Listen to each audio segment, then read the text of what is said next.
Yeah, you with your phone out. Get off Twitter and watch my show. You can tweet about oomph later. I hate how we are addicted to social media sites and our devices that let us access them 24/7. As many of you know, I am the brand new owner of a brand new iPhone 4, and I'm addicted to it. Seriously, here it is, at my side, even while I'm on air. If anyone follows me on Instagram, you know I have about 831 photos and counting. Ah, wait a second. Smile! Okay. 832. And if you're my friend on Facebook, you know I update my page about every 5 seconds. And don't even get me started on Twitter and Foursquare. But the point I'm trying to get across is, why do we rely so heavily and are so addicted to social networking? If we could live for hundreds of years before technology, why can't we live without it now?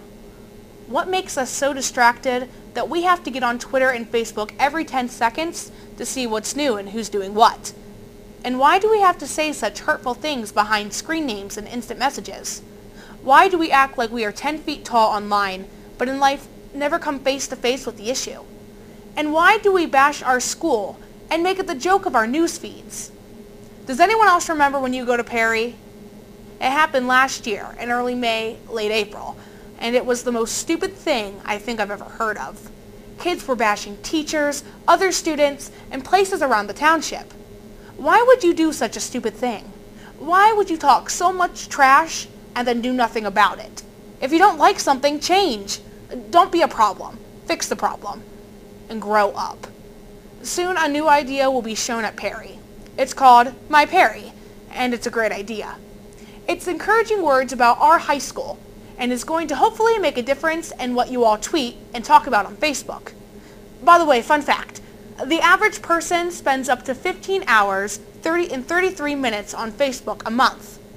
And the correct term for whenever you feel your cell phone vibrate but nothing happens, it's called phantom vibration syndrome. And yes, it's a real thing. Which leads me back to today's question. Why are we so addicted to social media sites? I went out and asked the students here at Perry. Because people love drama. Because you want to know what's going on. Because you want to fit in with the crowd. I get distracted and I sit on Twitter instead of going to sleep. Because I gotta fertilize my crops on Farmville. I have a celebrity obsession and I have to stalk Mike Posner. It's a must. Today on Real with Chelsea, I invited my very special guest to explain why we are so dependent on social media. Please welcome Mrs. Daly. Hi, Chelsea. Hi, thanks for coming on. My pleasure. Okay, so we're just going to start off with a simple question. Why are we so dependent on social media? Well, if individuals were off their phone and listening in psychology class, they'd know the answer to this. It's no different than drug use in that the parts of your brain, the reward centers, are actually firing and getting pleasure out of talking about yourself, getting that instant gratification and that kind of positive reinforcement for the behavior is kind of what leads us to keep doing it more and more often. Very interesting. Who should we target as being responsible for its uses?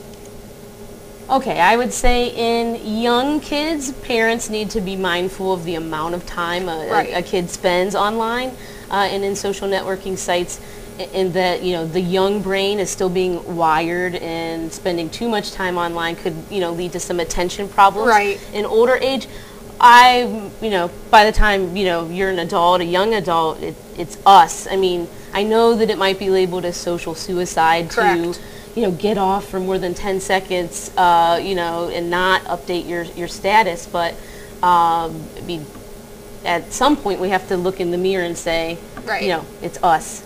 Yeah. Like, I feel like there's always someone that's trying to point a finger at someone else. Like, oh, no, it's not me. Maybe it's so-and-so, or it's the government's fault, or it's advertisement fault. Right. They're trying to put a blame on someone. Right. And I mean, I'm not advocating a return to no technology, but you know, just being responsible for your use, and you know, my iPad made me not do my work. That's not going to fly. It's like, sorry, you're too busy like Instagramming or playing Right. Angry Birds. Like, don't Right. blame it on I mean, that's a conscious choice. So Right. we've got to take ownership over that. Okay. How do you think it's affecting our everyday lives?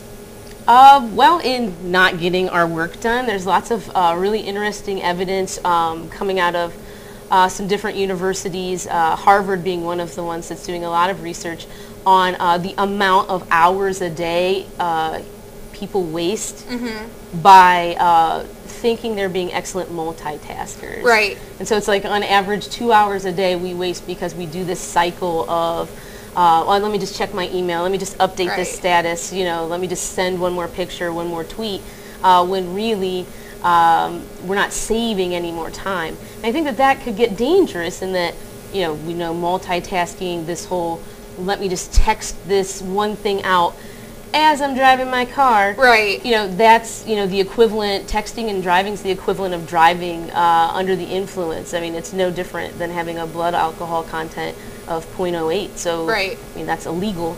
And Like- lots of states are cracking down on Right. that. I know, like, for me, I mean, if you've seen me in the hallways, I'm on my phone. I'm going to be honest.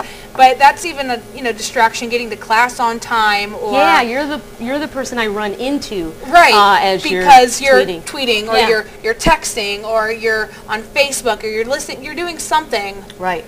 because it's always at your side. And that's just, I find that, I mean, sure, I love it, but it's not healthy.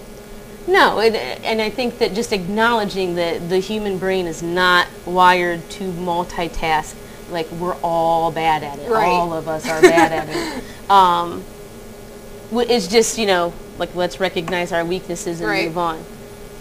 So technically, is this a problem then? I think it's definitely getting to be a problem. They're currently, the American Psychiatric Association is coming out with their new DSM, the Diagnostic Statistical Manual of Mental Health Disorders. And the big debate was, do they put internet or technology addictions in as an actual psychological disorder? They're not being put in as Right. that. It's under items for future consideration. I feel like later on it's going to be. I mean, Yeah, it's a big thing. I think the more research in cognitive neuroscience, maybe it will be some point. Right. But until then, I mean, take ownership, of our behaviors. The thing, I'm just as addicted as everyone else. Right. That's my reward. I'm going to grade this stack of papers and then play online for a Right. while. Or I'm going to bed now. So the one night I realized I had 4 different electronic devices in bed with me. Oh. That's not going to get So quality it was. sleep. It was like, you had your phone, your computer. Do you have a Kindle or an iPad? Yeah, that was there too. There, and my then- Fitbit was there. What's So- a Fitbit? Oh, that's my nutrition and sleep tracker. Oh, Ironically enough, interesting. right? It's going to track that I'm not sleeping because I'm checking whether or not I'm sleeping. Right. Yeah, so- Interesting. Well, since it's a problem, how should we, as I guess teenagers, how should we stop the problem? Do you have any suggestions for that? And again, I know social suicide. If Right. am I not on there all the time? Come see me. I can print out some articles talking about the people that are online in social networking sites the most tend to have lower self-esteem. I've noticed that And so from a few sites that I'll be on. I notice people that are constantly on it are very depressing, and it's kind of upsetting. Yeah, so you could use that, like just tuning out, and if people give you a hard time, you can just claim that you don't need to. Your Right. self-esteem is higher than theirs. Maybe that'll get them off their back, off your back. Well, that's all we have time for today on Real with Chelsea. Thank you for coming on, Mrs. Daly. Thanks for having me. And till next time, keep it real. That one.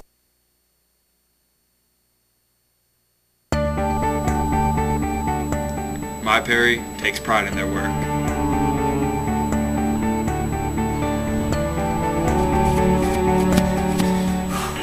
My Perry goes the extra mile.